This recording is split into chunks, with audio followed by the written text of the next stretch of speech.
여러분 한 주간 어떻게 보내셨습니까? 잘 보내셨나요? 1부 때는 어떻게 보내셨습니까? 그러니까 한 단어로 끝내더라고요. 잘. 여러분 우리가 인생을 살아갈 때, 우리가 일상을 살아갈 때 다양한 일들이 우리에게 있게 됩니다. 그래서 어떤 사람은 새로운 일들이 계속 반복이 되고, 어떤 사람들은 기존에 살아왔던 삶의 모습처럼 계속 반복되는 그러한 삶의 모습도 살아가게 되는 것을 보게 됩니다. 그런데 인간은 이렇게 반복되거나 또 새로운 일이나 우리가 경험하지 못한 일이나 또 경험했던 일들이라 하더라도 이 현실을 떠나서는 우리가 살 수가 없습니다.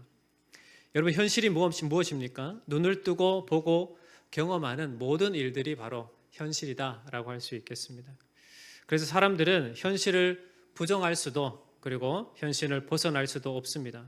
만약에 현실을 부정하거나 현실을 떠난다라는 것은 어떻게 되죠?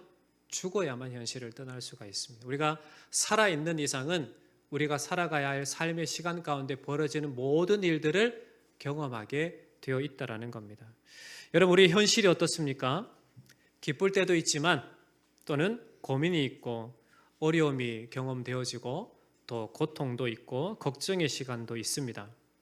우리가 생각할 때 좋은 시간은 계속되었으면 좋겠다라고 생각이 되어집니다. 자신에게 좋지 않은 시간이 있다면 빨리 지나갔으면 좋겠다라는 생각도 듭니다. 또 그런 날이 좋지 않은 모습은 좀 일어나지 않았으면 좋겠다라는 생각도 듭니다. 그래서 때로는 영화 속에 타임머신을 타고 과거로 돌아가고 싶은 그런 마음도 한켠에 들기는 합니다. 여러분 혹시 타임머신 타보셨어요? 저는 수없이 타봤습니다. 꿈속에서. 왜 그런 마음을, 그런 꿈을 꾸게 될까요? 지금 내가 현재 바라지 않는 삶이 현실이 나에게 주어진다면 다시 과거로 돌아가서 지금의 삶을 좀 바꿔보고자 하는 그러한 생각들이 있기 때문에 그렇습니다. 근데 여러분 바뀔 수 있나요? 없나요? 바꿀 수 있어요? 없어요?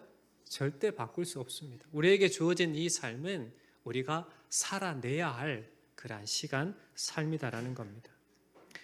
그러면 어찌 되었거나 현실은 우리가 살아내야 할 실제인데 그러면 특별히 성도로 부르심을 받은 즉 예수 그리스도를 믿는 하나님의 자녀된 자들이 우리에게 주어진 현실을 이 세상 속에서 살아갈 때에 어떻게 살아가야 하는가? 그것은 바로 하나님의 통치하심, 하나님의 이끄심, 하나님을 의지하고 하나님을 소망하고 하나님만을 바라보고 그래서 그 믿음 안에 살아가는 것이 바로 성도의 삶이다라는 것을 아는 것이 중요합니다.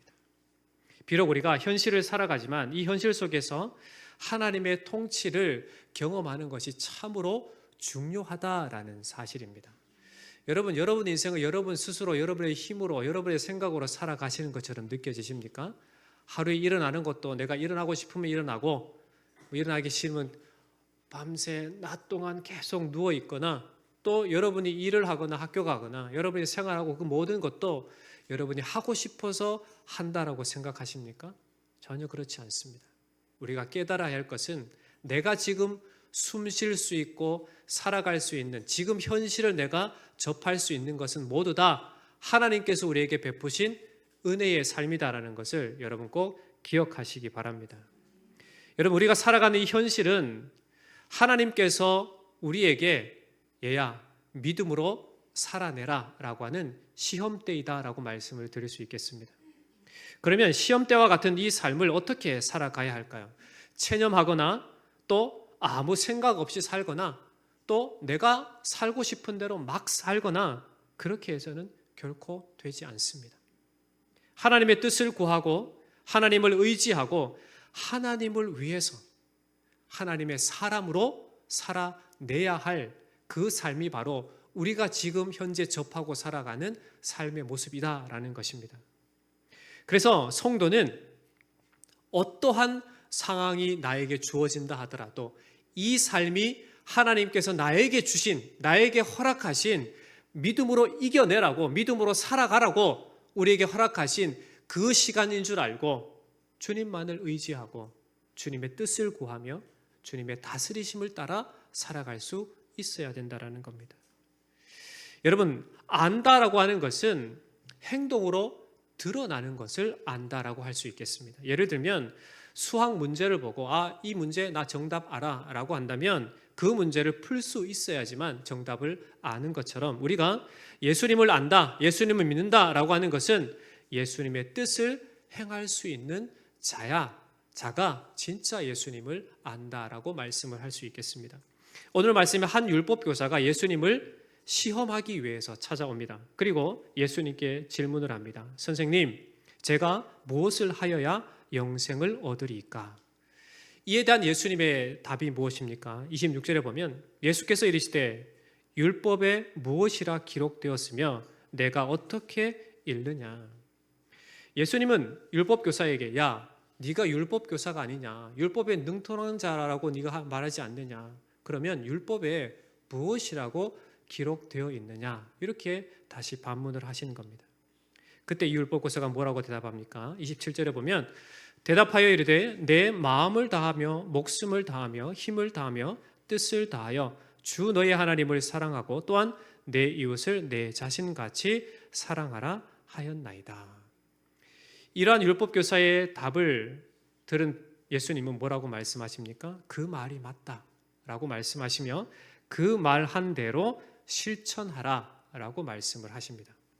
여기서 내 마음을 다하며 목숨을 다하며 힘을 다하며 뜻을 다한다라고 하는 것은 자신의 전 인격을 기울이라라고 하는 의미를 갖습니다. 하나님을 사랑하고 이웃을 사랑하되 가식적인 삶의 모습이 아니라 전 인격으로 진심을 다해서 사랑하라라고 하는 말씀이 바로 내 힘과 정성과 뜻과 능력을 다해서 너의 모든 것을 다해서 사랑하라 이렇게 말씀을 하신 겁니다.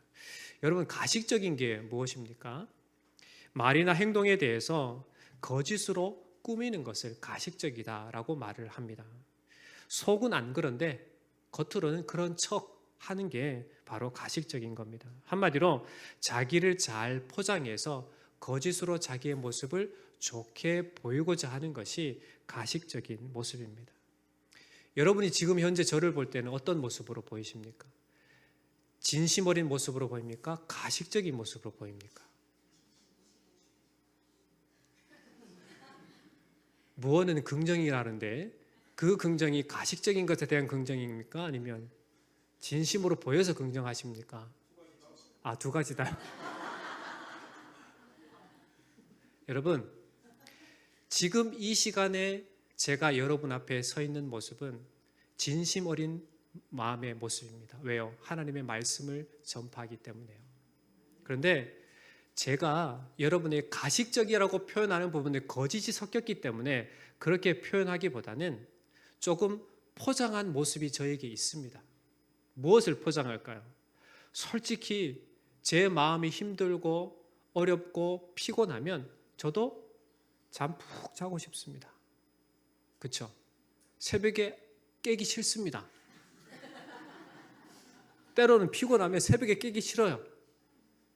주일날 아침 새벽부터 시작해서 늦게까지 하기 싫습니다. 무엇을 생각하면? 제 몸을 생각하면. 그럼에도 불구하고 제가 서야 하는 이유가 무엇입니까? 하나님의 뜻이기 때문에 그래요. 그래서 제 마음은 제 육신을 따르고자 하는 그런 마음들이 크지만 그럼에도 불구하고 그것을 포장하는 겁니다. 가식, 거짓을 위한 포장이 아니라 무엇을 위해서? 하나님의 일을 위해서. 여러분, 그런데 우리가 믿음을 갖고 신앙생활하는 것에 있어서는 가식이 있어서는 안 됩니다. 여러분, 누구 앞에 살아가고 있습니까? 하나님 앞에 살아갑니다. 우리가 수많은 사람들과 접하고 많은 사람들과 함께 행동을 하고 살아가지만 궁극적으로 우리가 살아가는 삶의 모습은 하나님 앞에 살아가는 겁니다. 그러니까 우리가 살아가는 이 현실 속에서 하나님 앞에 살아가는 이 현실 속에서 우리는 어떠한 모습을 드러내야 되는가? 거기에는 진심이 있어야만 됩니다. 전심으로 살아가야만 합니다. 우리에게 주신 믿음으로 살아갈 수 있어야 된다라는 겁니다. 하나님을 알지 못할 때에는 나를 포장하고 가식적으로 살아도 누가 뭐라고 하지 않습니다. 그러나 우리가 하나님의 자녀로 부르심을 받고 믿음을 가진 믿음의 사람으로 살아간다면 하나님 앞에 살아가는 인생이기 때문에 내 인생을 그냥 막 살면 되지 않습니다. 내가 하고 싶은 대로 살면 되지 않습니다. 하나님이 원하시는 진짜 하나님 앞에 살아가는 자라고 하는 것을 인식하고 철저히 주님 앞에 진심으로 전심으로 살아갈 수 있어야 된다는 겁니다. 여러분, 우리가 누구의 통치를 받고 살아갑니까? 하나님의 통치를 받고 살아가는 사람입니다. 그렇기 때문에 우리는 하나님의 그 통치 아래에서 주께서 원하시는 바른 삶의 마음가짐과 삶의 방향으로 살아갈 수 있어야 된다는 겁니다. 여러분, 내 뜻대로 살고 내가 하고 싶은 대로 살면 그것이 진짜 나에게 주어지는 유익한 현실의 삶이 될까요? 모르겠어요. 여러분이 원하시는 대로 그냥 살고 싶은 대로 그냥 막 살아도 될 것 같기는 합니다. 그런데 결과는 어떨까요?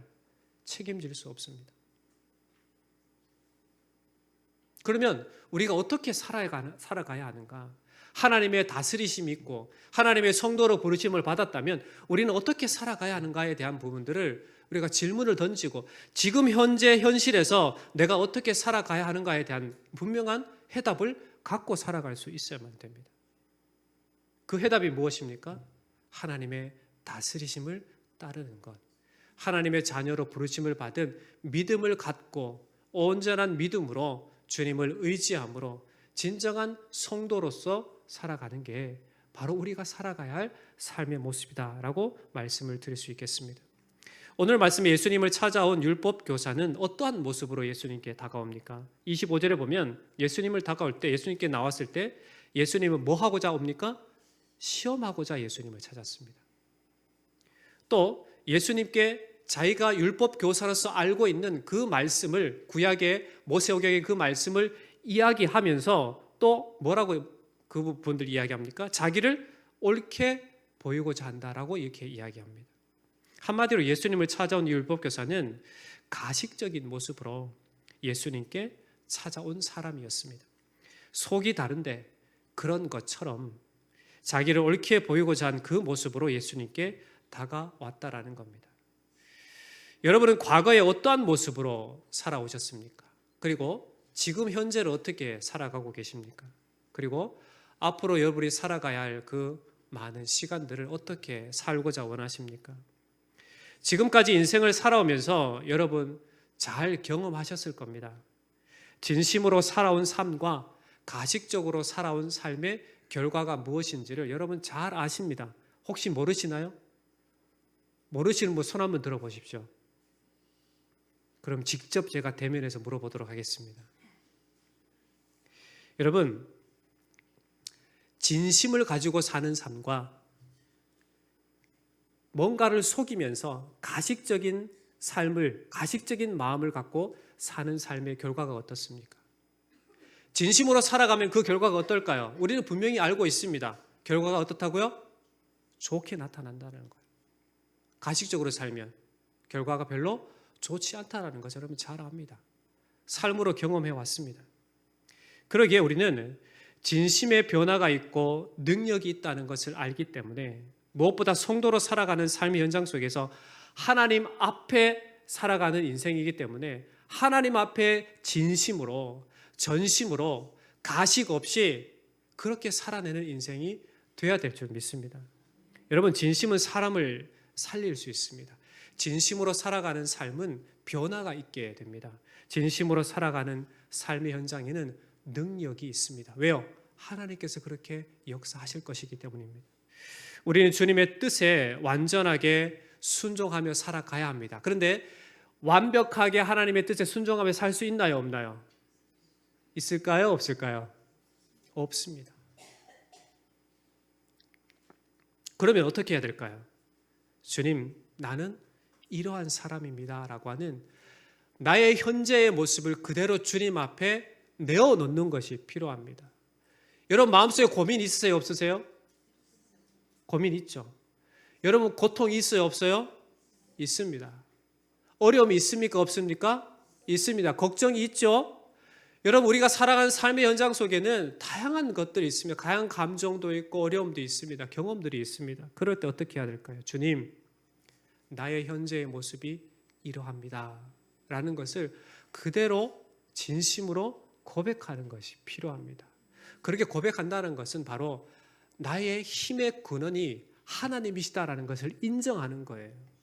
나의 힘과 나의 능력으로는 못 삽니다. 주님, 나를 도와주십시오라고 하는 그러한 시발점이 되는 거랍니다.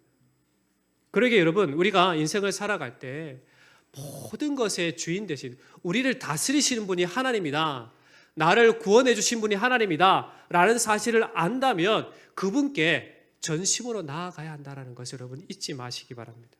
여러분 성도로서 우리가 하나님을 사랑한다는 것은 뭔가 완벽하게 준비가 되어서 하나님을 사랑할 수 있음이 아닙니다. 우리가 부족함이 많고 연약함이 많다 하더라도 그럼에도 불구하고 조금씩 예수님을 닮아가고자 하는 그러한 열심이, 그러한 믿음의 발걸음이 우리 가운데 있어야 된다는 겁니다. 그것이 바로 진짜 성도다움의 모습이고 예수님께서, 하나님께서 우리에게 바라시는 삶의 모습입니다. 나는 예수님을 닮긴 글렀어요 라고 해서 뒤로 물러나는 인생이 아니라, 나는 지금 현재 이러한 모습이지만 그럼에도 불구하고 주님, 나를 긍휼히 여겨 주옵소서, 나를 불쌍히 여겨 주십시오. 나의 지금의 모습은 이렇지만 내일의 모습은 조금씩 예수님을 닮아가기를 소원합니다 라고 하는 그러한 마음으로 주님께 나아갈 수 있는 삶이 성도로서 우리가 살아가야 할 이 현재의 삶이 된다라는 것입니다. 앞서 말씀드린 대로 성도는 전인격으로 하나님을 사랑해야 합니다. 그리고 이웃을 또한 사랑해야 합니다. 어떻게 사랑해야 하는가? 그 실제적인 예는 예수님께서 선한 사마리아 비유를 통해서 우리에게 말씀해 주고 있습니다. 선한 사마리아 비유에 등장하는 인물이 누구입니까? 강도를 만나서 거반 죽어가는 한 사람이 등장합니다. 그리고 그 사람을 보면서도 그냥 지나쳤던 제사장과 레위인이 등장합니다. 그런데 그 사람을 지극정성으로 보살핀 사마리아인 한 사람도 등장하게 됩니다. 제사장과 레위인은 왜 강도 만난 사람들을 그냥 지나쳤을까요? 여러분이 만약에 제사장이었고 레위인이었다면 그냥 지나쳤을까요? 아니면 그 사람을 돌봤을까요? 답은 스스로 하시기 바랍니다. 아마도 이 제사장과 레위인은 혹여나 나도 강도를 만나지 않을까라고 해서 그 자리를 급하게 피했을 수도 있을 것입니다.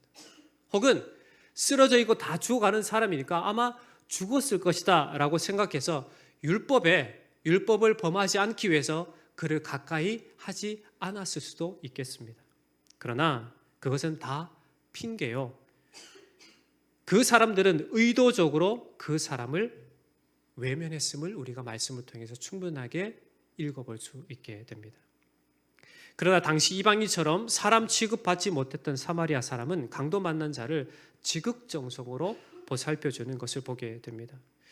예수님은 이 비유를 통해서 자신들만을 생각하고 있는 이기적인 생각 속에, 이기적인 사고 속에 빠져있던 그 유대인들을 꾸짖으시고, 그리고 당시 소외받고 멸시받던 사마리아 사람처럼 모든 자에게 진정한 이웃이 되어 주어야 된다라고 하는 참된 이웃의 자세를 이 말씀을 통해서 우리에게 말씀해 주고 있습니다. 여러분, 율법 교사에게 율법에서 말씀하시는 하나님의 뜻이 무엇인지 물었을 때에 이 율법 교사는 너무나도 잘 알고 있었습니다. 모세오경에서 모세가 이웃 사랑에 대해서, 하나님의 사랑에 대해서 어떻게 이야기하는지를 분명히 알고 있었습니다. 그래서 구약의 말씀을 인용해서 신명기 6장 5절에 보면 너는 마음을 다하고 뜻을 다하고 힘을 다하여 내 하나님 여호와를 사랑하라 라고 하는 하나님의 사랑에 대한 계명을 너무나도 분명히 알고 예수님께 대답하는 것을 보게 됩니다. 이웃 사랑에 대해서는 레위기 19장 18절에 보면 원수를 갚지 말며 동포를 원망하지 말며 내 이웃을 사랑하기를 내 자신과 같이 사랑하라 라고 하는 이 율법에 대해서 너무나도 잘 알고 그렇게 대답하는 것을 보게 됩니다. 그런데 이 율법 교사는 진짜 그 말씀에 대한 부분들을 아는 것일까요? 그렇지 않다라는 게 예수님의 말씀입니다. 네가 알고 있는 그것이 아는 것이 아니라 너의 삶을 통해서 그 말씀이 드러나도록 해야 된다라는 것이 바로 오늘 우리에게 주시는 교훈이다라고 말씀하고 있습니다. 아마 이 한 율법 교사가 예수님의 질문에 대해서 대답할 때 어깨를 으쓱거리면서 대답을 했을 것입니다. 왜? 너무나도 자기는 잘 알고 있거든요. 어린아이에게 질문했을 때 그 질문에 대해서 안다라고 하면 너무나 분명하게 막 나서서 이야기하는 것처럼 이 율법 교사도 아마 예수님 앞에 그렇게 행동을 했을 것입니다. 율법 교사의 모습은 자신이 진정으로 모르면서도 안다라고 한 것이고 할 수 없음에도 할 수 있다라고 하는 것이 그의 가식적인 모습이었을 뿐입니다. 그렇다면 우리가 성도로서 벗어버려야 할 우리에게 있는 가식적인 모습이 무엇일까요? 우리가 살아가는 삶은 성도로서 살아가는 삶입니다. 주님의 부르심을 받고 하나님의 거룩하신 그 은혜 가운데 주님의 놀라우신 그 사랑 가운데 믿음의 사람으로 성도로서 살아갑니다. 참으로 놀라우신 은혜 아래 부르심을 받은 자인데 우리가 이 현실을 살아갈 때 하나님 앞에 합당치 않은 벗어버려야 할 가식적인 모습이 무엇일까요?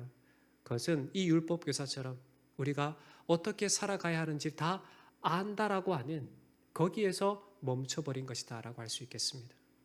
진짜 모르면서 아는 체 않은 그런 가식적인 부분일 것입니다.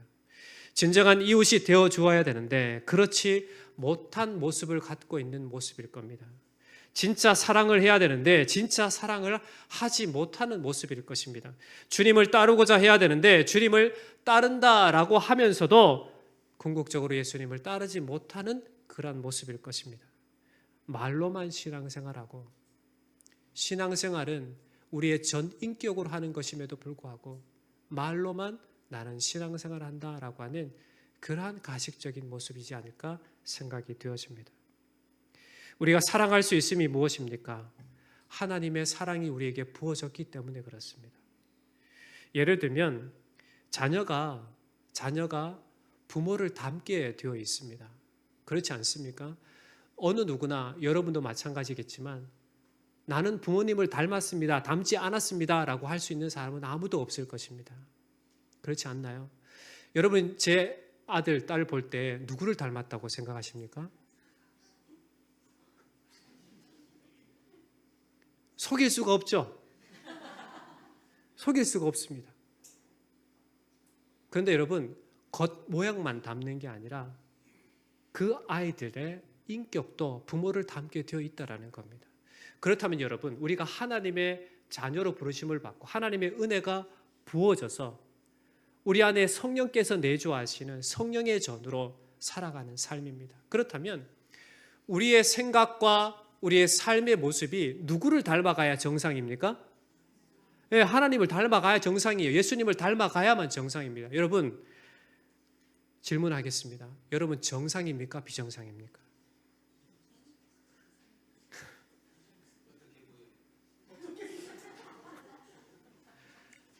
제가 볼 땐 다 정상으로 보이십니다. 그러한 간절한 소망을 갖고 여러분에게 대답을 합니다. 여러분 우리가 예수 그리스도의 십자가 그 사랑을 경험했다면 그 예수님의 십자가 사랑을 우리가 알고 있다면 그것을 믿고 있다면 그것을 따르려고 해야만 하는 것입니다. 십자가 아래서 진정한 나의 모습을 발견했다면 주님께서 우리에게 말씀해 주신 주님께서 우리에게 원하시는 그 삶의 발걸음을 조금씩이라도 내디딜 수 있어야 된다라는 겁니다. 우리가 주일에 예배드리고 그냥 신앙생활을 가름하면 되지 않습니다. 우리가 예수님을 믿는다라고 하면 예배에도 전심을 해야 되겠지만 우리의 삶의 현장 속에서도 내가 진짜 예수님 닮은 사람으로서 그런 전인격으로 살아갈 수 있어야 된다라는 겁니다. 매 순간 나의 생각과 나의 인격이 하나님 앞에 정말 올려드리기에 합당한 삶의 모습으로 나아가고자 하는 그러한 열심이 있어야 된다는 겁니다. 여러분, 우리가 우리됨은 나의 어떠함이, 나의 이러한 은혜를, 나의 나됨은 하나님의 은혜로 되어진다라는 사실을 알고 믿고 그것을 따라간다면 우리의 삶의 모든 모습 속에서도 나의 의지적으로도 예수님을 닮고자 하는 그런 발걸음이 우리 가운데 있어야 된다라는 것입니다. 내가 가지고 싶고 내가 되고 싶은 것을 얻고자 해서 하나님을 이용하거나 나에게 주어진 이 신앙을 이용하는 것이 아니라 오직 나에게 주어진 이 모든 것이 하나님의 은혜로 되어졌기 때문에 그럼에도 불구하고 내가 예수님을 닮지 못한 나의 이 모습을 보면서 슬퍼하고 안타까워하고 괴로워하고 그러면서 주님 나를 불쌍히 여겨달라라고 하면서 주님 앞에 나아갈 수 있는 인생이 되어야 된다는 겁니다. 그때에 조금씩 예수님을 닮아가게 되어 있다는 겁니다. 여러분, 자만하지 마십시오. 내가 신앙생활 이 정도 했으니까 나는 충분히 예수님 닮았다라고 생각하면 안 됩니다. 항상 어린 아이의 마음을 갖고 오늘도 내가 주님 닮기를 원합니다. 비록 나의 현실의 삶이 이렇다 하더라도 주님을 따르기를 원합니다 라고 하는 그런 겸손의 마음으로, 진심의 마음으로 그렇게 살아갈 수 있어야 된다는 겁니다. 말씀을 맺겠습니다. 살기 힘들다고 현실을 벗어날 수 없는 것이 우리의 삶입니다. 우리는 원하든지 원치 않든지 우리가 살아가야 할 삶의 모습이 있습니다. 그 자리가 도피하고 싶거나 부정하고 싶거나 회피하려고 하는 그러한 삶의 모습도 있을 것입니다. 그러나 우리가 하나님의 사람으로 부르심을 받은 이상, 성도로 부르심을 받은 이상, 하나님의 권능의 능력으로 살아가는 그러한 믿음의 사람이 이상 우리에게 주어진 이 삶에 있어서 책임질 수 있는 사람들이 되어야 됩니다. 어떻게 책임을 져야 됩니까? 예수님을 더욱더 닮아가기 위한 그 삶으로 변화시켜 나가는 그런 책임을 우리가 갖고 살아가야만 합니다. 여러분, 우리에게 주어진 이 인생은 참으로 하나님께서 허락하신 삶을 어떻게 살아가야 하는지를 우리에게 평가하시고자 하는 시험대와 같은 그러한 삶이다라고 말씀을 드릴 수 있겠습니다. 여러분, 이러한 삶을 살아가실 때 주님 앞에 날마다 긍휼을 구하시기 바랍니다. 주님의 은혜를 구하시기 바랍니다. 그래서 주님을 의지해서 우리가 살아가야 할 이 모든 삶의 현장이 진짜 주님께서 바라시고 원하시는 참으로 참된 믿음의 사람답게 조금씩이나마 살아갈 수 있는, 그래서 진짜 하나님을 사랑하는 자로서의 삶으로 나에게 주어진 모든 이 인생의 모든 삶이 예수님을 닮아가고 주님을 사랑하고 이웃을 사랑할 수 있는 그 자리로 나아가는 복된 인생들이 다 되시기를 주의 이름으로 축원합니다. 우리 하나님께 기도할 때 하나님, 이 시험대와 같은 이 인생, 이 현실을 살아낼 때 오직 하나님 앞에 겸손하게 하시고 주님의 뜻을 구해서 주님을 의지함으로 전심으로 살아내는 현장이 되게 하여 주옵소서. 그래서 더욱더 예수님을 닮아갈 수 있는 인생이 되게 하시고 우리 한 사람 한 사람을 통해서 하나님의 놀라우신 변화, 역사를 그리고 경험할 수 있는 저희들이 되게 해달라고 우리 주여 한번 부르짖고 기도하겠습니다. 기도합니다. 주여, 하나님 아버지, 하나님의 은혜가 우리에게 부어졌고 하나님의 놀라우신 구원의 은총을 받은 자로서 하나님, 우리가 살아갈 이 현실의 삶을 우리가 어떻게 살아가야 하겠습니까? 하나님, 우리가 인생을 살아갈 때에 참으로 가식적인 모든 부분들을 벗어버리고 전심으로 살아가되 하나님 앞에 살아가는 인생임을 기억하게 하시고 아버지 하나님, 어떠하든지 우리가 경험하게 되는, 우리가 살아내야 할 삶의 현장이 힘겹고 어렵고 고통이 있다 하더라도 오직 주께서 우리가 허락하신 삶의 현장이기에 주님께서 우리에게 어떻게 살아내야 하는지를 아버지 보고자 하시는 그런 시험대임을 알고 전심을 다해 진심으로 하나님 앞에 살아내는 인생이 되게 하여 주시옵소서. 그래서 매 순간 나는 할 수 없지만 주님께서 행하심을 의지하고 믿고 주님만을 바라보며 소망하며 주님께 맡기며 하나님 아버지 한 걸음 한 걸음 주님 닮아가기에 힘써 나아가는 저희들이 되게 하여 주시옵소서. 나는 할 수 없지만 우리 주님께서 모든 것을 행하시는 줄 믿습니다. 우리 안에 내주하시는 성령께서 우리의 모든 걸음을 인도하시사 믿음으로 승리하는 저희들이 되도록 인도해 주옵소서. 그래서 나를 통해서 하나님께서 이루시고자 하시는 참으로 놀라운 일들을 일어나가는 교단의 중심이 참으로 주님의 역사의 중심 저희들에게 인도해 주시옵소서. 하나님 아버지, 주님의 우리를 향하신 놀라우신 은혜가 부어졌고 이제는 그리스도 예수 안에서 참으로 그 십자가의 공로로 하나님의 자녀로 살아가는 인생이기에 우리가 살아가는 모든 삶의 현장이 현실이 하나님 앞에 살아가는 인생임을 기억하게 하여 주시옵소서. 그래서 우리에게 주어진 이 믿음으로 우리가 살아갈 이 삶의 현실이 하나님의 선하신 뜻 가운데 살아내고자 하는 하나님께서 우리가 허락하신 시험대인 줄 알고 어떠하든지 우리 주님만을 의지하고 주님만 바라보며 주님께 모든 것을 내어놓고 전심으로 주님의 도움을 구하면서 주님의 뜻을 조금씩 해나갈 수 있는 믿음의 걸음을 걸어나갈 수 있는 우리 사랑하는 성도들 다 되게 인도하여 주시옵소서. 그래서 이들로 통하여 하나님의 놀라우신 역사가 변화가 이 땅 가운데 일어날 수 있도록 인도해 주옵소서. 살아계신 예수님의 이름으로 간절히 기도합나이다. 아멘.